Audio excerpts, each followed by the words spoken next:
Magandang araw, ako si MJ Molino. At ang tatalakayin natin ngayon ay ang Marcos, Kabanata 4, talata 26 hanggang 34.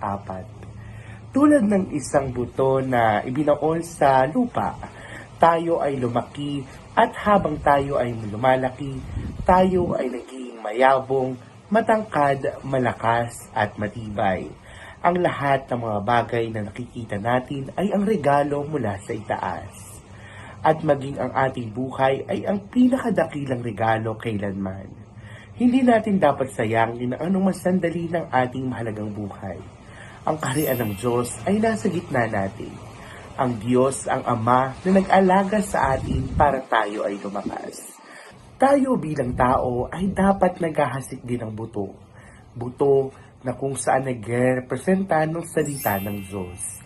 At ang lupa na kung saan nagre-representa ng puso ng mga madla. Dapat tinutulungan natin ang bawat isa na mas lumabog at mas lumago lalo na sa pananampalataya. Muli, ako si MJ Molino at inaayayahan ko kayong mag-like, subscribe sa channel ng Facebook PH and visit the www.facebook.ph.